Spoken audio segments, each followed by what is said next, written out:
90살의 늙은 여자 스님이 칠흑 같은 새벽 홀로 삽을 들고 70년간 아무도 건드리지 않았던 절마당의 금기를 깨뜨립니다.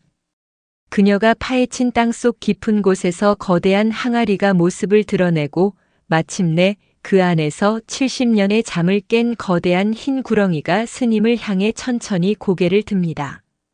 이것은 한평생을 씻을 수 없는 죄책감 속에 살아온 스님이 자신의 마지막 순간에 이르러 땅속 깊이 묻어두었던 비밀과 마주하고 스스로를 구원하려는 길고도 숭고한 속죄에 대한 이야기입니다.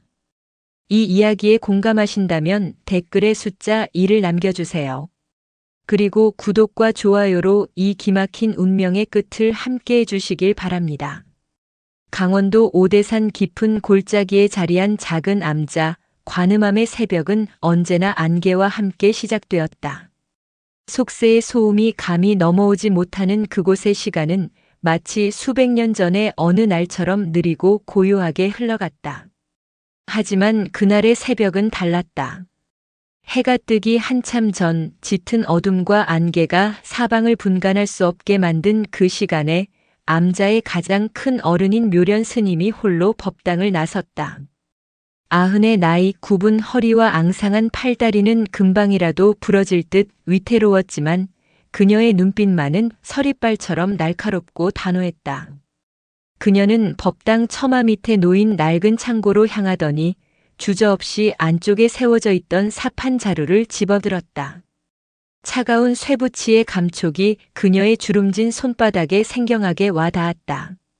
그녀가 향한 곳은 암자 뒤편 수백 년 된 은행나무가 묵묵히 서 있는 마당 한 구석이었다. 그곳은 암자 스님들 사이에서 암묵적인 금기의 장소였다. 특별한 이유는 없었다. 그저 70년 전 묘련 스님이 처음 이 암자에 들어왔을 때부터 그녀의 스승이었던 해인 큰 스님이 저곳은 함부로 밟거나 파헤쳐서는 안 된다고 엄히 일렀기 때문이다. 그 후로 70년 누구도 그곳을 건드리지 않았다. 하지만 오늘 묘련 스님 스스로가 그 오랜 금기를 깨려 하고 있었다. 그녀는 마치 무언가에 홀린 듯 은행나무 아래에 맨 땅에 삽을 꽂아 넣었다. 늙고 쇠잔한 몸으로 굳은 땅을 파내는 것은 고행과도 같았다. 삽을 한번 내리꽂을 때마다 굽은 허리에서 뼈마디가 부서지는 듯한 통증이 밀려왔다. 차가운 새벽 공기 속에서 그녀의 이마에는 구슬 같은 땀방울이 맺혔고 입에서는 하얀 입김이 거친 숨과 함께 터져나왔다. 그녀의 기이한 행동에 새벽 예불을 준비하기 위해 일어났던 젊은 상좌승들이 놀라 달려왔다. 큰 스님, 이 새벽에 어인일이십니까? 저희가 하겠습니다. 이제 갓 30을 넘긴 젊은 주지 스님, 원각이 다급하게 그녀의 삽을 뺏으려 했다. 하지만 묘련 스님의 의지는 완강했다. 그녀는 가쁜 숨을 몰아쉬면서도 삽자루를 쥔 손에 더욱 힘을 주었다. 아니다, 비켜 서 있거라. 이것은 오롯이 내가 해야만 하는 일이다. 그녀의 목소리는 갈라지고 떨렸지만 그 안에 담긴 무게는 젊은 스님들이 감히 거역할 수 없는 것이었다. 스님들은 어쩔 수 없이 몇 걸음 물러서서 불안한 눈으로 그녀의 위태로운 삽질을 지켜볼 뿐이었다. 흙이 파헤쳐질수록 축축하고 비릿한 흙냄새가 새벽 공기 중에 번져나갔다. 그것은 단순히 흙냄새가 아니었다. 마치 수십 년간 땅속에 묻혀있던 묵은 슬픔과 회한의 냄새 같았다. 묘련 스님은 왜 이토록 필사적으로 땅을 파헤치고 있는 것일까? 지난 며칠 밤 그녀는 똑같은 악몽에 시달렸다. 꿈속에서 그녀는 70년 전 18살의 어린 소녀 선자가 되어 있었다. 그리고 땅속 깊은 곳에서 자신을 원망하는 차가운 눈동자가 끊임없이 그녀를 부르고 있었다. 왜 나를 버렸느냐? 왜 나를 가두었느냐? 그 목소리는 그녀의 남은 생을 송두리째 뒤흔드는 거대한 종소리와도 같았다. 그녀는 알 수 있었다. 자신의 시간이 얼마 남지 않았음을. 그리고 그 마지막 시간이 오기 전에 반드시 자신의 손으로 이 모든 것을 끝내야만 한다는 것을. 70년간 그녀의 영혼을 짓눌러왔던 그 끔찍한 업보의 고리를 이제는 끊어내야만 했다. 삽질은 계속되었다. 한 뼘, 두 뼘. 땅이 깊어질수록 그녀의 숨은 턱까지 차올랐고 눈앞은 몇 번이고 아득해졌다. 쓰러질 듯 비틀거리면서도 그녀는 삽질을 멈추지 않았다. 그녀의 뇌리에는 70년 전 그날의 풍경이 어제 일처럼 생생하게 되살아나고 있었다. 횃불을 든 성난 마을 사람들의 얼굴, 당장 그 요물을 내놓으라는 고함 소리, 그리고 자신의 등 뒤에 숨어 공포에 떨고 있던 그것의 차가운 감촉까지. 그녀는 이를 악물었다. 조금만 더 파면. 마침내 퍽 하는 둔탁한 소리와 함께 삼날이 무언가 단단한 것에 부딪혔다. 흙 속에 파묻힌 단순한 돌멩이가 아니었다. 그것은 인공적으로 만들어진 매끄럽고 단단한 무언가의 감촉이었다. 묘련 스님은 삽을 내려놓고 차가운 흙바닥에 무릎을 꿇었다. 그녀는 맨손으로 미친 듯이 흙을 파내기 시작했다. 거친 흙에 손톱이 부러지고 살같이 벗겨져 피가 배어 나왔지만 그녀는 고통을 느낄 겨를도 없었다. 마침내 젖은 흙 속에서 검고 둥근 형태가 그 모습을 드러내기 시작했다. 그것은 사람이 하나 들어가고도 남을 만큼 거대한 흙으로 구운 항아리 옹기였다. 70년의 세월 동안 이 땅 속에 잠들어 있었던 비밀의 관. 젊은 스님들은 저도 모르게 마른 침을 삼켰다. 묘련 스님은 떨리는 손으로 항아리의 표면을 쓸어내렸다. 그리고 마치 오랜 친구를 부르듯 나지막이 속삭였다. 나다 선자. 내가 너무 늦었구나. 거대한 항아리가 모습을 드러내자 암자의 새벽 공기는 더욱 무겁게 가라앉았다. 젊은 스님들은 그 기이한 광경 앞에서 숨을 죽인 채 차마 가까이 다가서지도 못하고 멀찍이서 지켜볼 뿐이었다. 묘련 스님은 아랑곳하지 않고 항아리 주위의 흙을 모두 걷어냈다. 70년이라는 긴 세월이 흘렀지만 항아리는 이끼 하나 없이 온전한 모습을 유지하고 있었다. 그것을 덮고 있는 둥글고 넓적한 돌뚜껑은 마치 다른 세상으로 가는 입구를 봉인한 것처럼 굳게 닫혀 있었다. 묘련 스님은 뚜껑의 가장자리에 손을 얹었다. 하지만 아흔 노인의 힘으로는 꿈쩍도 하지 않았다. 큰 스님 저희가. 주지 스님인 원각이 보다 못해 나섰지만 묘련 스님은 고개를 저었다. 아니다. 이것 또한 나의 업이니 내 힘으로 열어야 한다. 그녀는 다시 한번 온몸의 기력을 쥐어짰다. 앙상한 팔에 푸른 힘줄이 돋아나고 구분 등 전체가 부들부들 떨렸다. 흡. 그녀의 입에서 터져나온 것은 기압이라기보다는 한평생을 짓눌러온 회한의 절규에 가까웠다. 마침내 끼익 하는 섬뜩한 소리와 함께 70년간 닫혀있던 돌뚜껑이 아주 조금씩 움직이기 시작했다. 틈이 벌어지자 안에서 퀴퀴하고 서늘한 공기가 뿜어져 나왔다. 그것은 썩은 냄새와는 다른 아주 오래된 흙과 시간의 냄새였다. 묘련 스님은 마지막 힘을 다해 뚜껑을 옆으로 밀쳐냈다. 마침내 항아리의 검은 아가리가 그 속을 드러냈다. 안은 칠흑 같은 어둠에 잠겨 아무것도 보이지 않았다. 그때 마침 동쪽 하늘에서 여명이 밝아오기 시작했고 희미한 빗줄기가 항아리 안을 비추었다. 항아리 안에는 마른 나뭇잎과 흙이 가득 차 있었다.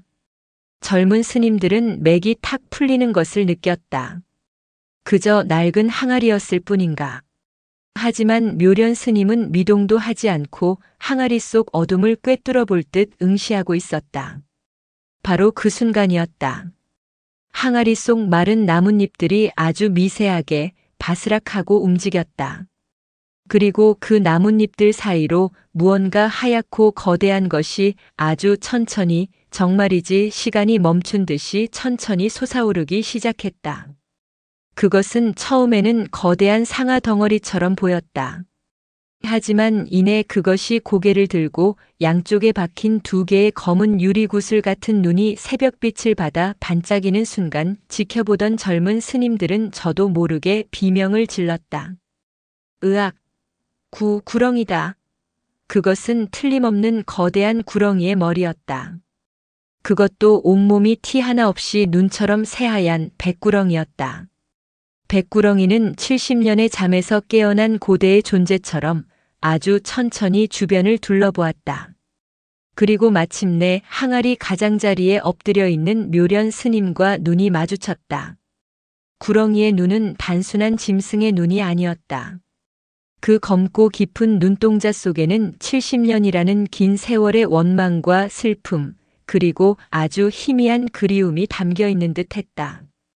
그것은 마치 모든 것을 기억하고 모든 것을 이해하고 있다는 듯한 눈빛이었다. 묘련 스님은 그 눈을 피하지 않았다. 그녀는 뱀을 향해 떨리는 손을 내밀었다. 그러자 백구렁이는 놀랍게도 그녀를 경계하거나 위협하지 않았다. 오히려 아주 익숙하다는 듯 그녀의 손바닥에 자신의 차가운 머리를 가만히 가져다 대었다. 마치 오랜만에 만난 주인의 손길을 느끼는 것처럼. 그 광경을 지켜보던 젊은 스님들은 눈앞의 현실을 믿을 수가 없었다. 땅속 항아리에서 살아있는 구렁이가 나오다니. 그것도 70년 동안이나. 이것은 필시 요사스러운 마무림이 틀림없다고 생각했다. 하지만 묘련 스님은 그 차가운 감촉에 하염없이 눈물만 흘리고 있었다. 그녀의 눈앞에는 더 이상 늙고 앙상한 자신의 모습이 보이지 않았다. 대신 70년 전 춥고 배고팠던 18살의 소녀 선자와 그녀의 유일한 친구였던 작은 흰 뱀의 모습이 차례로 스쳐 지나가고 있었다. 시간은 거슬러 올라 70년 전의 그 겨울로 향했다. 모든 비극과 모든 인연이 시작되었던 그곳으로. 잿더미 같은 세상에 홀로 내버려졌던 한 소녀가 굶주림과 추위를 피해 운명처럼 오대산의 깊은 품속으로 숨어들던 그날로. 그녀의 이름은 아직 묘련이 아닌 그저 선자였다. 그녀는 몰랐다. 그 산에서 만나게 될 작은 생명 하나가 자신의 평생을 짊어질 거대한 업보이자 유일한 구원이 될 것이라는 사실을. 70년 전 대한민국은 전쟁의 상처가 채 아물지 않은 잿빛의 땅이었다. 18배 선자는 그 잿더미 위에 버려진 아이였다. 부모의 얼굴도 모른 채 먼 친척 집에 맡겨져 온갖 구박과 서름을 받으며 자랐다. 그녀에게 주어진 것은 달아빠진 옷 몇 벌과 쉴 새 없는 일거리, 그리고 배고픔이었다. 그러던 어느 겨울 쌀 한 줌을 훔쳤다는 누명을 쓰고 죽도록 매를 맞은 그녀는 그 길로 맨발로 집을 뛰쳐나왔다. 정처 없이 걷고 또 걸었다. 세상 어디에도 그녀가 기댈 곳은 없었다. 그녀는 차라리 짐승처럼 산속에서 얼어 죽는 것이 낫겠다고 생각했다. 그렇게 마지막 힘을 다해 기어오른 곳이 바로 오대산이었다.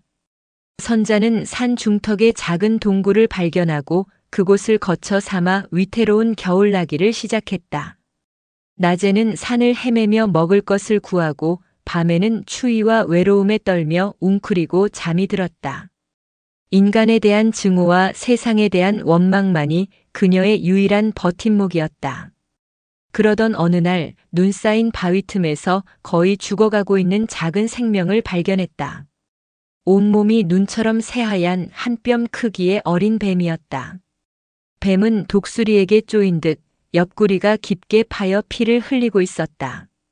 선자는 뱀이라면 질색했지만 죽음의 문턱에서 가쁜 숨을 몰아쉬는 그 작은 생명의 모습에서 어쩐지 자신의 처지를 보는 것만 같아 차마 외면할 수 없었다.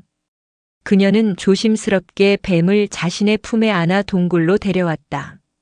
그리고 며칠 동안 정성껏 상처를 돌봐주었다.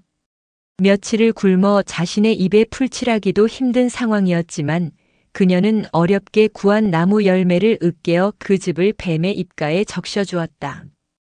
뱀은 기적처럼 조금씩 기력을 회복했다. 그리고 며칠 뒤 뱀은 선자의 손길을 더 이상 피하지 않았다. 오히려 그녀의 차가운 손바닥 위로 올라와 제 몸의 온기를 나누려는 듯 또아리를 틀었다. 그 순간 선자는 태어나서 처음으로 교감이라는 것을 느꼈다. 세상 모두가 자신을 버렸지만 이 작은 생명만큼은 자신을 필요로 하고 의지하고 있었다. 그녀는 뱀에게 설이라는 이름을 지어주었다. 눈처럼 하얗고 눈 내리는 겨울에 만났기 때문이었다. 그렇게 소녀와 뱀의 기묘한 동거가 시작되었다. 설이는 선자의 유일한 가족이자 친구였다. 선자가 잠이 들면 설이는 그녀의 목에 스카프처럼 몸을 감고 함께 추위를 견뎌주었다.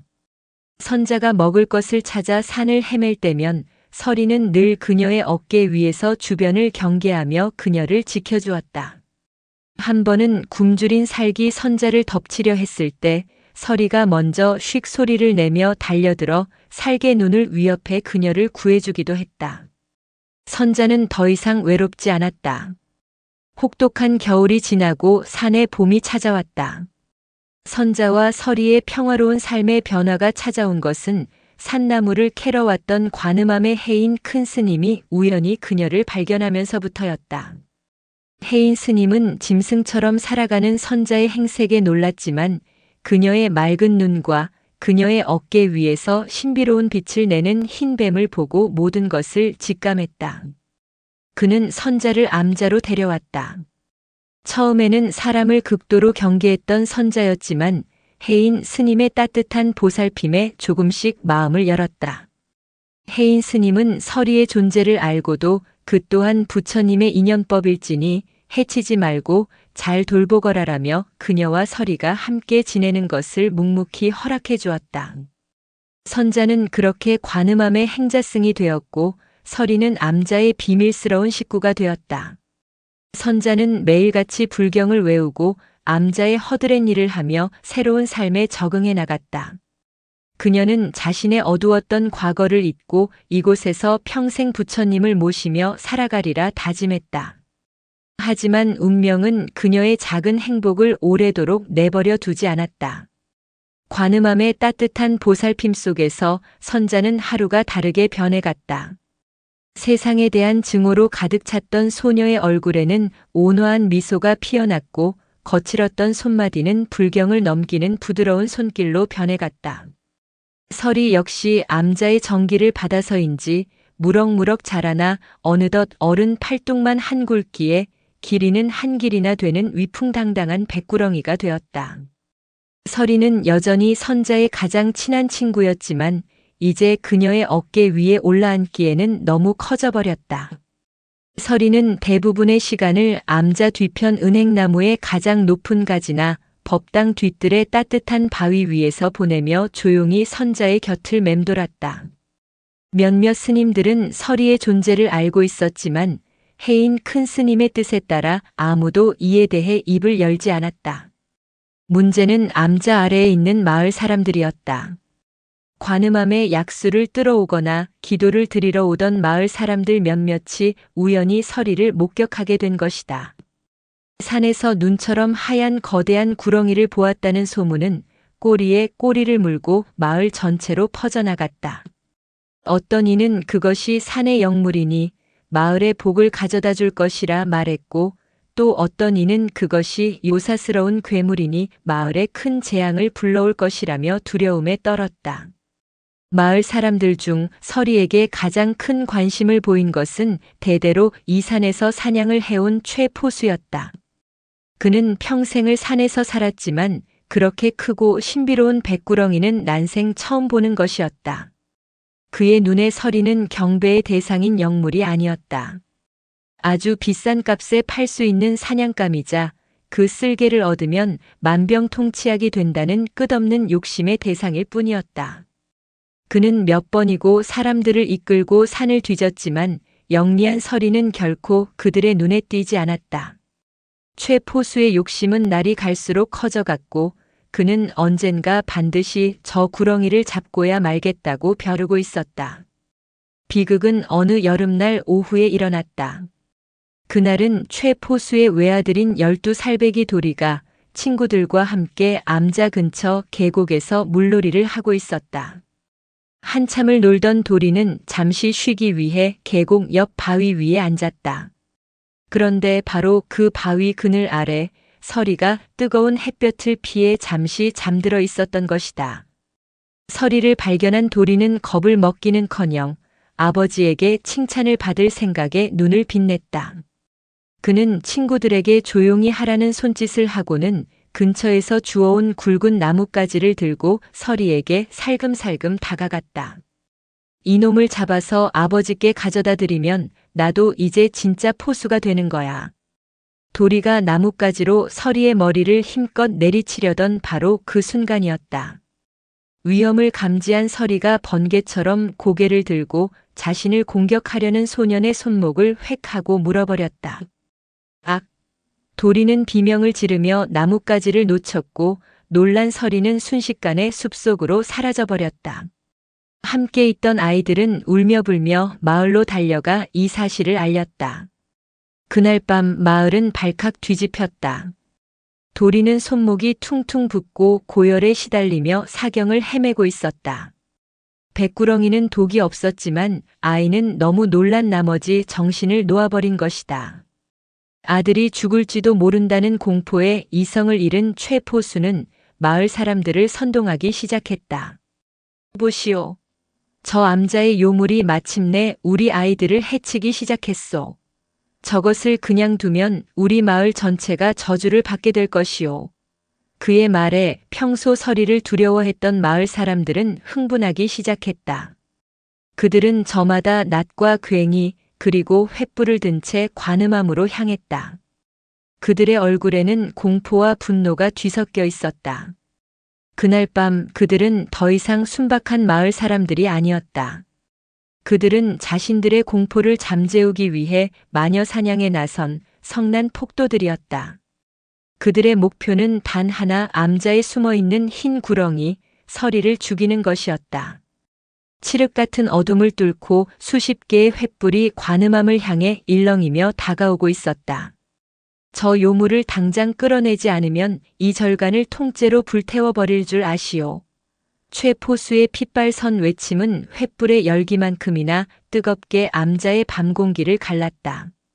성난 마을 사람들은 저마다 손에 든 농기구를 고쳐 잡으며 금방이라도 산문을 부수고 들어올 기세였다. 해인 큰 스님은 깡마른 몸으로 산문 앞을 가로막은 채 흔들림 없는 목소리로 말했다. 여러분, 제발 이성을 찾으시오. 저것은 요물이 아니라 이 산이 품은 하나의 생명일 뿐입니다. 그리고 그 생명은 당신의 아들을 해치려 한 것이 아니라 스스로를 지키려 했을 뿐입니다. 하지만 아들이 사경을 헤매고 있는 아버지의 귀에 이성적인 말이 들릴 리 없었다. 닥치시오. 스님네들이 저 요물을 감싸 고돌다가 이 마을 전체가 피를 보게 생겼소. 오늘 내 아들의 목숨을 위협한 저놈의 가죽을 벗겨내기 전까지는 단 한 발자국도 물러서지 않을 것이오. 그때까지 법당 기둥 뒤에 숨어 벌벌 떨고만 있던 18배 선자는 이 모든 끔찍한 상황이 자신 때문에 벌어졌다는 사실에 숨이 막혔다. 자신의 유일한 친구인 서리, 그리고 자신을 거두어준 유일한 어른인 해인 스님. 이 두 존재가 모두 자신 때문에 위험에 처한 것이다. 그녀는 더 이상 숨어 있을 수 없었다. 그녀는 결심했다. 이 모든 것을 끝내기 위해 자신이 상상할 수 있는 가장 끔찍한 거짓말을 하기로. 선자는 비틀거리는 걸음으로 해인 스님을 지나쳐 성난 마을 사람들 앞에 섰다. 깡마른 소녀의 당돌한 등장에 사람들은 잠시 술렁였다. 선자는 최 포수의 눈을 똑바로 바라보며 떨리는 목소리로 말했다. 제가 잘못했습니다. 스님 몰래 저 구렁이를 키운 것은 접니다. 그러니 모든 책임은 제가 지겠습니다. 그녀는 잠시 숨을 고르고 차마 입에 담고 싶지 않은 마지막 말을 뱉어냈다. 제가 제 손으로 저 구렁이를 죽이겠습니다. 그러니 제발 스님과 이 절은 건드리지 말아 주십시오. 그녀의 말에 최 포수의 이글거리던 눈빛이 잠시 흔들렸다. 그는 코웃음을 치며 말했다. 내년이? 내가 저 괴물 같은 놈을 어찌하겠다고. 제가 죽일 수 있습니다. 그러니 날이 밝을 때까지만 시간을 주십시오. 날이 밝으면 저 구렁이의 시체를 가지고 여러분 앞에 나타나겠습니다. 소녀의 눈에는 너무나도 강한 결기가 서려 있어 최포수는 자신도 모르게 고개를 끄덕이고 말았다. 좋다. 내일 아침 해가 뜰 때까지다. 만약 약속을 지키지 않으면 너와 저 구렁이 그리고 이 절간까지 모두 잿더미가 될 줄 알아라. 마을 사람들은 횃불을 땅에 비벼 끄며 마지못해 산을 내려갔다. 마을 사람들이 사라지자 선자는 그 자리에 주저앉아 오열했다. 해인 스님은 아무 말 없이 그녀의 어깨를 토닥였다. 선자야 일어나거라. 시간이 없다. 그는 선자를 데리고 법당 뒤편 아무도 모르는 비밀 창고로 향했다. 그곳에는 거대한 항아리 하나가 놓여 있었다. 이 항아리는 우리 절의 보물이다. 외부의 공기를 완전히 차단하고 안의 온도를 서늘하게 유지해주지. 아주 오래전 겨울잠을 자는 곰을 산채로 옮길 때 썼다고 들었다. 그는 선자에게 몇 가지 약초와 작은 경전 한 권을 쥐어주었다. 이 약초들을 빻아 구렁이의 혀 밑에 넣어라. 그리고 이 경문을 밤새 외우거라. 깊은 잠에 빠져 몇십 년이라도 가사 상태로 버틸 수 있을 것이다. 어서 서두르거라. 선자는 그제야 스승의 깊은 뜻을 깨달았다. 서리를 죽이는 것이 아니라 살려서 숨겨주려는 것이었다. 그녀는 눈물을 닦고 자신을 찾아 암자 뒷뜰을 헤매고 있던 서리를 불렀다. 서리는 그녀의 품에 안겨 불안한 듯 그녀의 뺨을 핥았다. 선자는 서리의 머리를 쓰다듬으며 속삭였다. 서리야 미안해. 정말 미안해. 잠시만 아주 잠시만 이렇게 숨어 있어야 해. 내가 곧 아주 곧 다시 데리러 올게. 약속할게. 그녀는 울면서 약초를 빻아 서리의 입에 넣어주고 밤새도록 스승이 알려준 경문을 외웠다. 그녀의 눈물과 기도가 서리를 깊고 고요한 잠의 세계로 이끌었다. 선자와 해인 스님은 잠든 서리를 조심스럽게 항아리 안에 넣고 마른 나뭇잎으로 그 위를 덮었다. 그리고 묵직한 돌뚜껑을 닫았다. 그것은 생명을 위한 관이었다. 다음 날 새벽 선자는 밤새 산을 헤매 찾아낸 허물을 벗다 죽은 커다란 구렁이의 시체를 들고 마을로 내려갔다. 최포수와 마을 사람들은 의심의 눈초리로 그녀가 내민 뱀의 사체를 확인했다. 다행히 어두운 새벽빛 속에서 그들은 그것이 진짜 백구렁이가 아니라는 것을 눈치채지 못했다. 요물은 이제 죽었소. 모두 집으로 돌아가시오. 최포수가 외치자 마을 사람들은 환호성을 지르며 흩어졌다. 며칠 뒤 구렁이에게 물렸던 그의 아들은 거짓말처럼 열이 내리고 깨어났다. 백구렁이는 독이 없었으니 아이는 그저 놀라 열이 올랐던 것뿐이었다.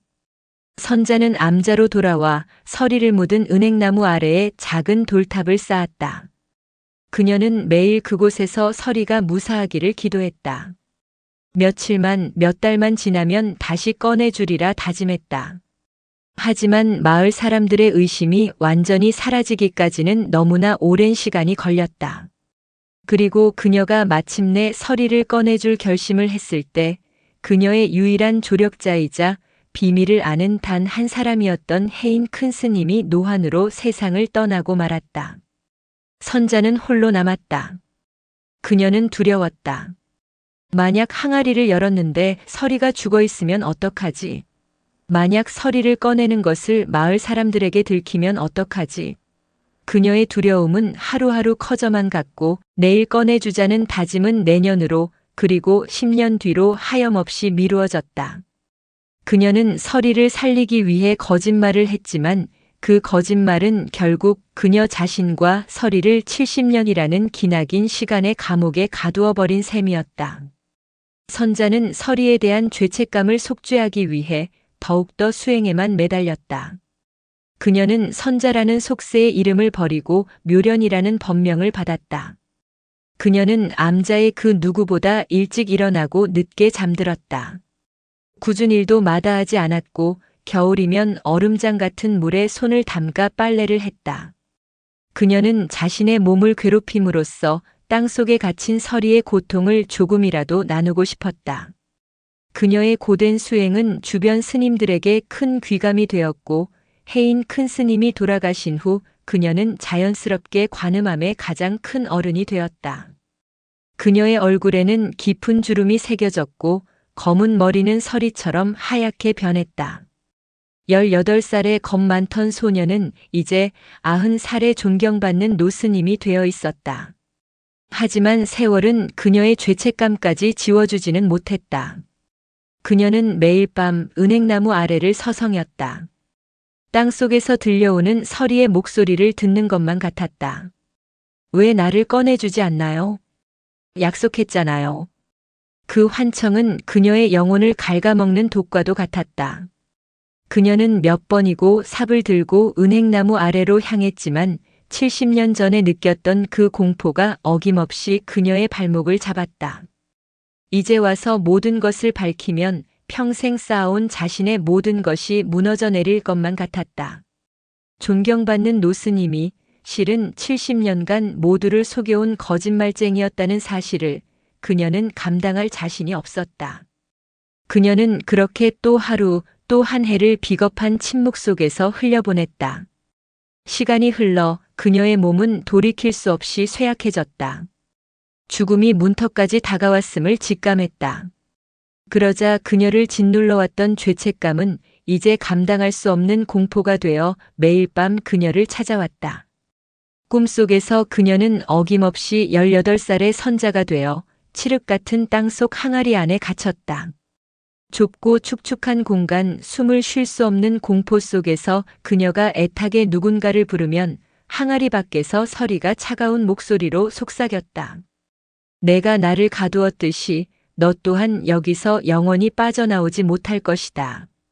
그녀는 비명을 지르며 잠에서 깨어났고 식은 땀으로 축축한 등을 확인하며 밤을 새우기 일쑤였다. 그녀는 알았다. 이대로 눈을 감으면 자신은 결코 극락왕생할 수 없으리라는 것을. 자신의 영혼은 영원히 저 차가운 땅속 항아리 안에 갇히게 될 것이라는 것을. 그녀는 마침내 결심했다. 더 이상 도망치지 않기로. 자신의 남은 생이 모두 무너져 내린다 해도 70년간 외면했던 그 진실과 마주하기로. 그녀는 죽기 전에 반드시 자신의 손으로 서리를 꺼내주어야만 했다. 서리에게 그리고 자기 자신에게 마지막 용서를 구해야만 했다. 그렇게 90살의 늙은 스님은 새벽의 어둠을 뚫고 삽 한 자루를 든 채 은행나무 아래로 향했던 것이다. 시간은 다시 현재로 돌아와 묘련 스님은 70년 만에 마주한 서리의 머리를 떨리는 손으로 쓰다듬고 있었다. 젊은 스님들은 여전히 공포와 혼란 속에서 어쩔 줄을 몰라 했다. 주지 스님인 원각이 조심스럽게 입을 열었다. 큰 스님, 이게 대체 어찌 된 일입니까? 묘련 스님은 서리에게서 눈을 떼지 않은 채 아주 천천히 그리고 담담하게 입을 열었다. 그녀는 더 이상 아무것도 숨기지 않았다. 70년 전 자신이 저질렀던 끔찍한 거짓말과 그 거짓말이 낳은 기나긴 죄책감의 세월을, 그리고 매일 밤 자신을 괴롭혔던 악몽과 죽기 전에 이 모든 것을 바로잡고 싶었던 자신의 마지막 소망을. 그녀의 고백이 이어지는 동안 젊은 스님들은 아무도 입을 열지 못했다. 그들은 자신들이 평생을 존경해온 노스님의 얼굴 뒤에 이토록 깊고 슬픈 상처가 숨겨져 있었다는 사실에 거대한 충격을 받았다. 고백이 끝났을 때 동쪽 하늘 위로 마침내 아침 해가 떠오르고 있었다. 70년 동안 갇혀있던 어둠이 비로소 물러나는 순간이었다.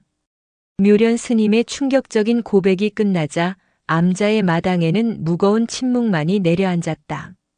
젊은 스님들은 거대한 비밀의 무게에 짓눌려 차마 큰 스님의 얼굴을 쳐다보지도 못했다. 주지 스님 원각의 마음은 복잡하게 얽혀들어갔다. 스승님의 평생을 짓눌러온 그 고통을 이해하면서도 이 사실이 마을에 알려졌을 때 닥쳐올 후폭풍이 두려웠다.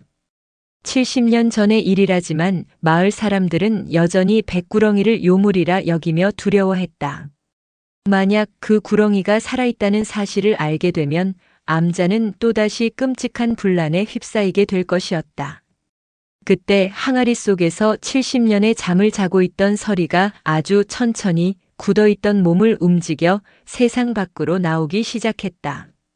70년의 세월은 서리의 몸을 더욱 거대하게 만들었지만 동시에 그 기력은 쇠하게 만들었다. 서리는 더 이상 과거의 위풍당당한 모습이 아니었다. 비늘은 빛을 잃고 군데군데 벗겨져 있었고 움직임은 늙은 노인처럼 더디고 힘겨웠다. 서리는 묘련 스님의 곁에 거대한 몸을 딸이 틀고 앉아 지친 눈으로 그녀를 가만히 바라볼 뿐이었다. 그 모습은 요사스러운 괴물이 아니라 그저 길고 외로운 세월을 견뎌낸 늙고 지친 생명 그 자체였다. 그 모습을 본 젊은 스님들의 마음속에서 두려움은 조금씩 연민으로 바뀌어가고 있었다. 하지만 비밀은 오래가지 못했다. 암자의 공양미를 가져다 주기 위해 일찍 산을 올랐던 한 마을 청년이 그 광경을 목격하고 비명을 지르며 산을 내려가 버린 것이다. 소문은 삽시간에 마을 전체로 퍼져나갔다. 관음암의 백구렁이가 살아있다더라. 스님네들이 70년간 우리를 속여왔다. 마을은 70년 전 그날처럼 다시 들끓기 시작했다. 그리고 그 중심에는 최포수의 손자인 최 이장이 있었다. 그는 할아버지에게 귀에 못이 박히도록 들었던 백구렁이 요물 이야기를 사실로 믿고 있었다. 그는 마을 사람들을 이끌고 70년 전 그의 할아버지가 그랬던 것처럼 낫과 괭이를 든 채 관음암으로 향했다. 묘련 스님은 더 이상 두려워하거나 피하지 않았다. 그녀는 제 발로 산문 앞으로 나아가 성난 마을 사람들 앞에 섰다. 그녀의 곁에는 마치 그녀를 지키려는 듯 서리가 조용히 따리를 튼 채 함께하고 있었다. 최 이장이 소리쳤다. 이 요물을 당장 죽여 없애야 마을에 우환이 없소. 하지만 묘련 스님은 조용히 고개를 저었다. 그녀는 70년 전의 진실을 자신이 저질렀던 거짓말과 그로 인해 겪어야 했던 고통을 모두 털어놓았다. 그리고 마지막으로 마을 사람들 앞에 깊이 고개를 숙였다. 제가 여러분을 속인 죄 달게 받겠습니다. 하지만 이 생명은 아무런 죄가 없습니다. 죄가 있다면 저를 만나고 저를 믿었던 죄밖에 없습니다. 부디 이 늙은이의 마지막 참회를 가엾게 여기시어 이 생명만큼은 거두어가지 말아 주십시오. 그때였다. 성난 군중 속에서 울음을 터뜨리는 한 아이의 울음소리가 들려왔다. 아이는 낯선 광경에 놀라 자지러지게 울고 있었다. 바로 그 순간 모두의 눈을 의심하게 하는 광경이 펼쳐졌다. 묘련 스님의 곁에 있던 백구렁이 서리가 아주 천천히 아이를 향해 고개를 숙였다. 그리고는 마치 어머니가 아이를 달래듯 아이의 머리맡에 자신의 커다란 머리를 가만히 가져다 대었다. 신기하게도 아이는 구렁이의 차가운 감촉에 울음을 뚝 그치고 오히려 작은 손으로 구렁이의 비늘을 만지작거리기 시작했다. 그 모습을 본 마을 사람들 뒤편에서 한 늙은 할머니가 지팡이를 짚고 힘겹게 걸어 나왔다. 그녀는 70년 전 서리에게 물렸던 소년 도리의 여동생이었다. 그녀는 최 이장의 앞을 막아서며 말했다. 그만하게. 우리 오라버니는 뱀에 물려 돌아가신 게 아니야. 그저 놀라 열병을 앓았을 뿐이고 그 후로 90까지 장수하고 가셨네. 평생을 저 스님처럼 죄책감에 시달리셨지. 자신이 뱀을 해치려다 벌어진 일이라고. 이제 그만 이 지긋지긋한 악연을 끊어내야지. 70년이면 충분하지 않은가. 할머니의 말과 아이를 달래는 구렁이의 영적인 모습에 마을 사람들은 더 이상 아무 말도 하지 못했다. 묘련 스님의 길고 길었던 속죄는 그렇게 끝이 났다. 며칠 뒤 그녀는 회복된 서리를 데리고 오대산의 가장 깊은 곳, 인간의 발길이 닿지 않는 원시림으로 향했다. 그녀는 서리의 머리를 마지막으로 쓰다듬으며 말했다. 이제 가거라, 서리야. 너의 진짜 집으로. 그리고 나를 용서하거라. 서리는 마치 그녀의 말을 알아들었다는 듯 그녀의 손등을 마지막으로 한번 핫고는 소리 없이 숲속으로 사라졌다. 암자로 돌아온 묘련 스님은 며칠 뒤 자신이 묻혔던 은행나무 아래에서 가장 평화로운 얼굴로 조용히 열반에 들었다. 그녀의 영혼은 70년이라는 기나긴 죄책감의 감옥에서 벗어나 비로소 자유를 찾은 것이다. 이민준의 마지막 기사 해월 큰 스님의 약속을 지켜주세요는 그해 최고의 언론 기사에게 주어지는 기자상을 수상했다. 그의 기사는 단순한 사실 보도를 넘어 우리 사회가 잊고 있던 생명의 가치와 공동체의 의미를 되새기게 했다는 높은 평가를 받았다. 그는 하루아침에 대한민국에서 가장 주목받는 기자가 되었다. 수많은 대형 언론사에서 파격적인 조건으로 그에게 영입 제안을 해왔다. 하지만 민주는 그 모든 제안을 거절했다. 그리고 돌연 10년간 몸담았던 언론사에 사표를 냈다. 모두가 그의 결정을 이해하지 못했다. 이제 막 최고의 자리에 올랐는데 왜 모든 것을 버리려 하는가? 그의 동료들은 그가 잠시 쉬고 돌아올 것이라고 생각했다. 하지만 민준의 결심은 확고했다. 그는 서남사에서의 몇 주 동안 기자로서의 자신의 삶을 처음으로 되돌아보았다. 그는 진실을 추구한다는 명분 아래 얼마나 많은 사람들의 삶을 자극적인 제목으로 포장하고 그들의 아픔을 흥미 위주로 소비해왔던가. 그는 최 사장과 같은 탐욕스러운 인간을 비난했지만 정작 자기 자신 역시 사람들의 불행을 먹고 사는 또 다른 종류의 포식자는 아니었던가. 해월 스님의 숭고한 삶과 그녀의 마지막 유언은 그의 부끄러운 민낯을 비추는 거대한 거울과도 같았다. 그는 더 이상 예전처럼 살아갈 수 없었다. 그는 서울의 아파트를 정리하고 작은 배낭 하나만을 짊어진 채 다시 지리산으로 돌아왔다. 그는 법륜 스님에게 새로 만들어지는 해월 재단의 실무를 맡고 싶다고 청했다. 법륜 스님은 놀랐지만 이내 그의 진심을 이해하고 기꺼이 그를 받아들였다. 민주는 그날부터 기자가 아닌 재단 활동가로서의 새로운 삶을 시작했다. 그는 더 이상 마감 시간에 쫓기지 않았고 자극적인 제목을 고민하지 않았다. 대신 그는 마을 사람들과 함께 땀 흘리며 생태보호구역의 울타리를 치고 아이들을 위한 자연학습 프로그램을 만들었다. 그는 주말이면 서남사를 찾아오는 사람들에게 해월 큰 스님의 삶과 그녀가 남긴 사랑의 이야기를 들려주는 이야기꾼이 되었다. 그의 얼굴에서는 도시인의 날카로움과 냉소적인 표정이 사라지고 흙을 닮은 편안하고 따뜻한 미소가 자리 잡았다. 그는 비로소 진정한 행복이 높은 곳에 오르는 것이 아니라 낮은 곳으로 내려와 다른 이들과 함께 걷는 것에 있음을 깨닫게 되었다.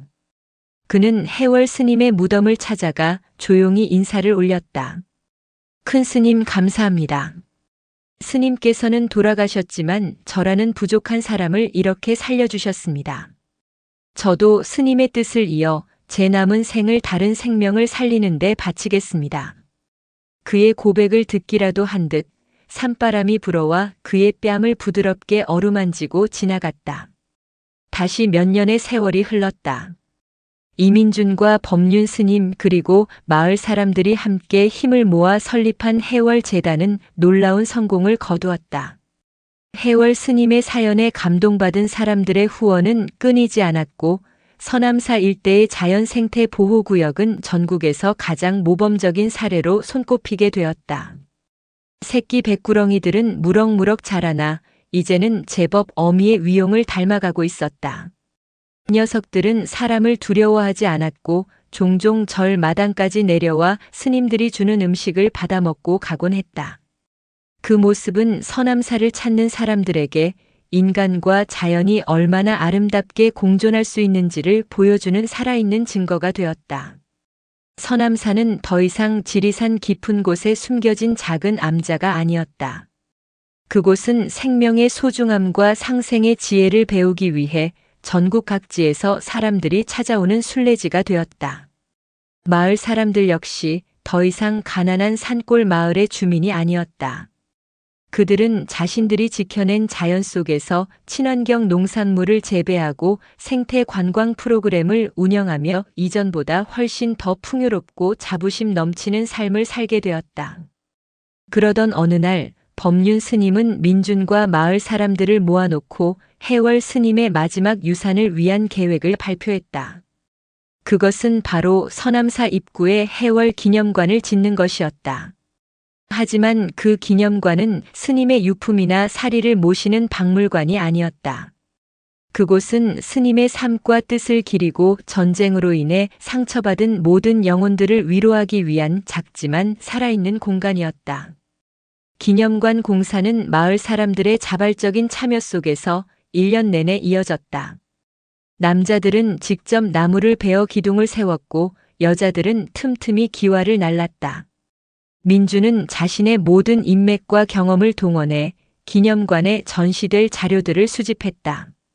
그는 해월 스님이 남긴 낡은 편지들과 전쟁 고아들의 슬픈 역사가 담긴 사진들, 그리고 지리산의 아름다운 사계절을 담은 영상들을 모았다. 마침내 해월 스님이 돌아가신 지 10년째 되던 해가을, 해월 기념관이 문을 열었다. 기념관 중앙에는 민준이 10년 전 처음 보았던 무덤 위에 흰 구렁이 사진이 크게 걸려 있었다. 그리고 그 옆에는 해월 스님이 남긴 편지의 마지막 구절이 새겨져 있었다. 사랑하는 민수야, 다음 생에서는 부디 따뜻하고 평화로운 세상에서 꽃으로, 바람으로 새로 다시 만나자꾸나. 해월 기념관이 문을 연 지 다시 몇 년의 세월이 흘렀다. 이제는 40대 중반의 중년이 된 이민주는 더 이상 서울의 기자가 아니었다. 그는 지리산의 자연과 사람들의 이야기를 기록하는 존경받는 작가가 되어 있었다. 그는 여전히 해월 재단의 이사로서 서남사와 마을의 든든한 버팀목이 되어주고 있었다. 해월 스님의 기일이 돌아온 어느 가을날이었다. 서남사에서는 그녀를 기리는 작은 달해제가 열렸다. 그 자리에는 법륜 스님과 마을 사람들, 그리고 민준의 가족이 함께하고 있었다. 민준은 이제 한 여자의 남편이자 두 아이의 아버지가 되어 있었다.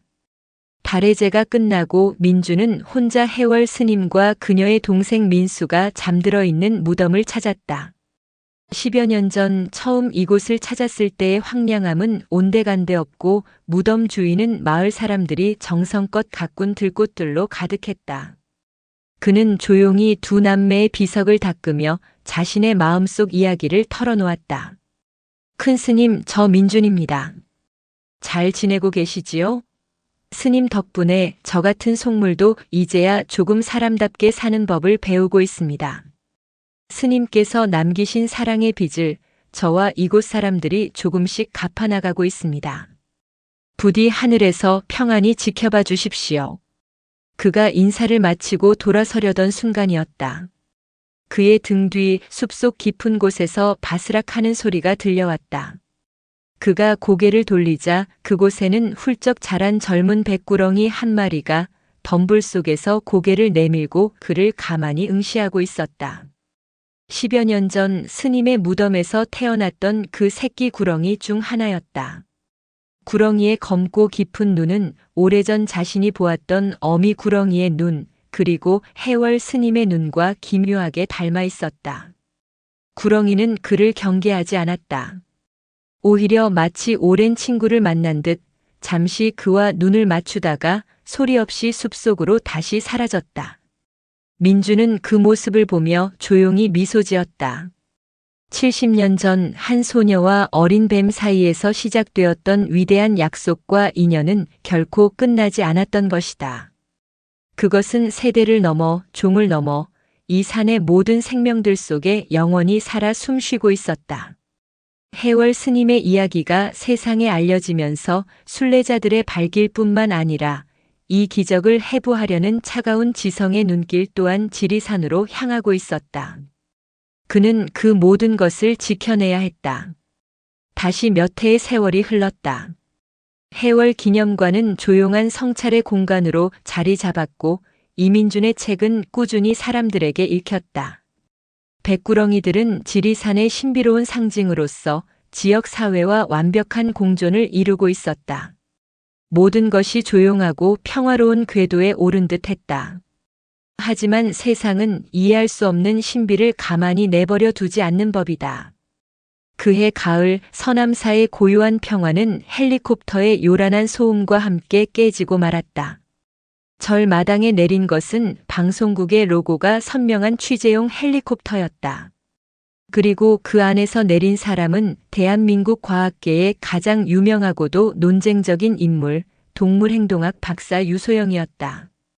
유소영 박사는 날카로운 지성과 거침없는 언변으로 세상에 존재하는 모든 미신과 초자연적 현상을 과학의 이름으로 해부하고 논파하는 것으로 유명한 학자였다.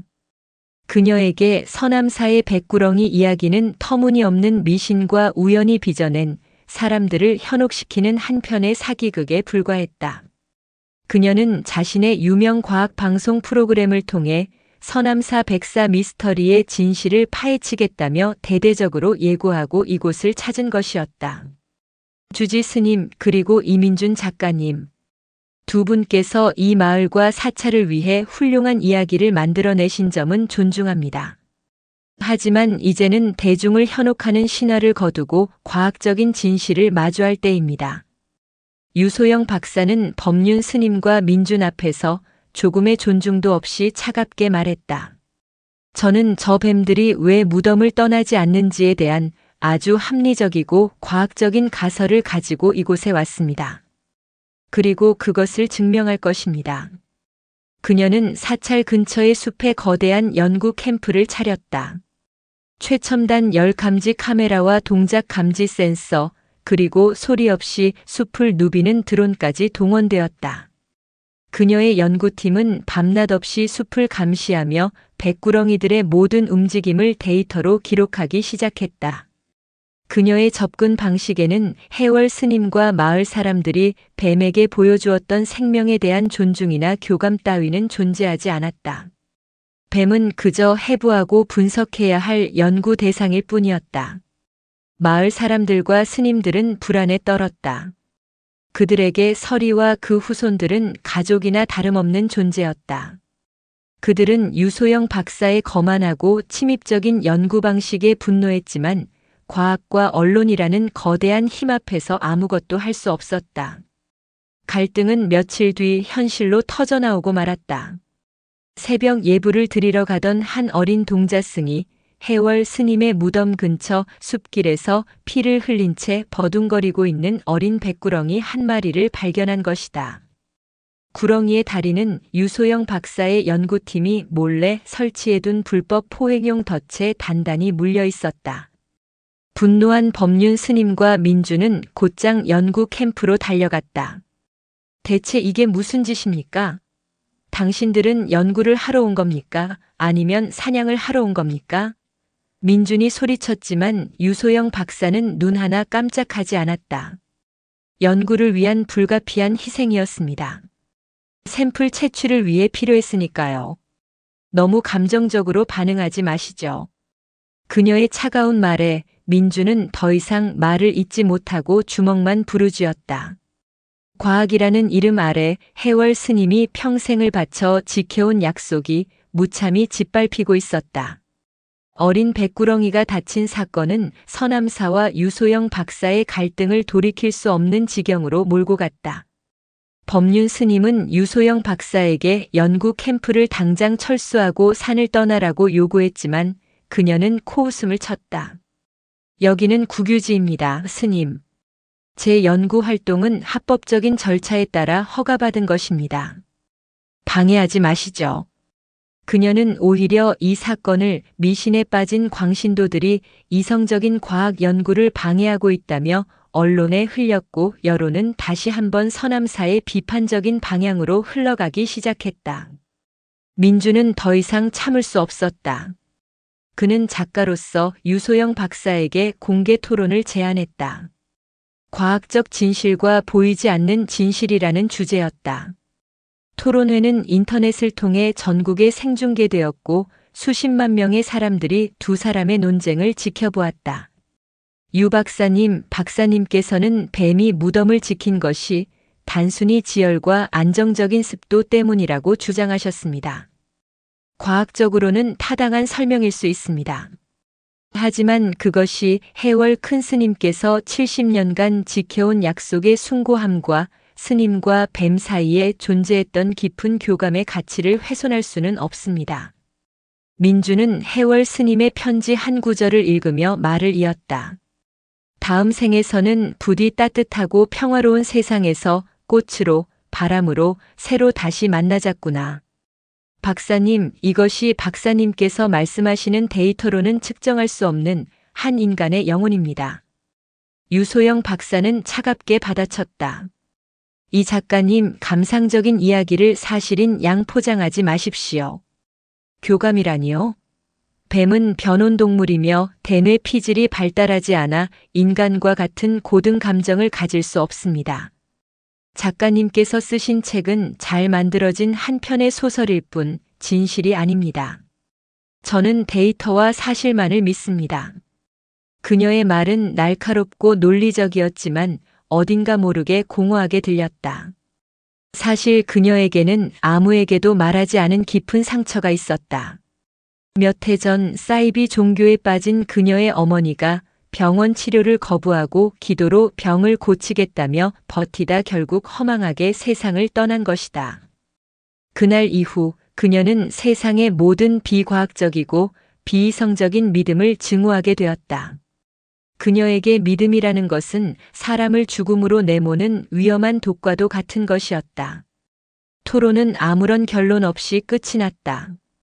그리고 그날 밤 유소영 박사는 자신의 가설을 증명할 마지막 증거, 즉 어미 백구렁이의 혈액 샘플을 채취하기 위해 무모한 계획을 실행에 옮겼다. 그녀는 방송 장비를 든 카메라맨 한 명과 함께 밤의 어둠을 틈타 백사보호구역의 가장 깊은 곳으로 몰래 들어갔다. 그곳에는 해월 스님이 처음 서리를 만났다는 전설의 동굴이 있었다. 하지만 지리산의 밤은 인간의 오만함을 결코 용납하지 않았다. 갑자기 하늘에 먹구름이 몰려들더니 장대 같은 비가 쏟아지기 시작했다. 한치 앞도 보이지 않는 폭우 속에서 유소영 박사는 그만 발을 헛디뎌 동굴 아래의 작은 낭떠러지로 굴러떨어지고 말았다. 그녀는 정신을 잃었고 동행했던 카메라맨은 겁에 질려 혼자 산을 내려가 버렸다. 그녀는 차가운 빛 속에서 부러진 다리의 고통과 추위에 떨며 서서히 의식을 잃어가고 있었다.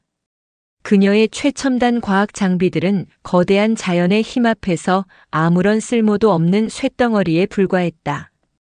얼마나 시간이 흘렀을까? 유소영 박사는 온몸을 애는 듯한 추위 속에서 희미하게 정신을 차렸다. 폭우는 그쳤지만 산의 밤 공기는 얼음장처럼 차가웠다. 부러진 다리의 통증은 이제 감각조차 무뎌져 있었다. 이대로 죽는 건가? 그녀는 평생을 믿어왔던 과학과 이성이 자신의 죽음 앞에서 아무런 위로도 되지 못한다는 사실에 절망적인 웃음을 지었다. 바로 그때였다.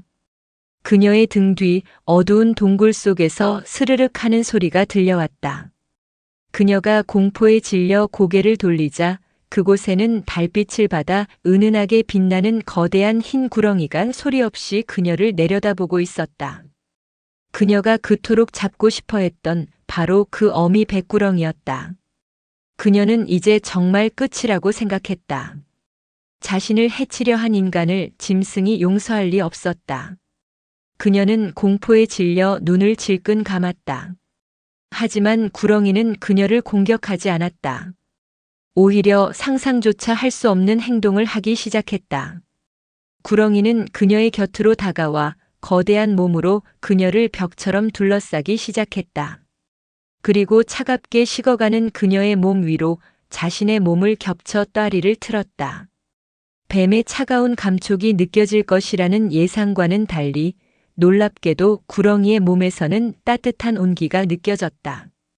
구렁이는 자신의 체온으로 죽어가는 그녀를 밤새 지켜주고 있었던 것이다.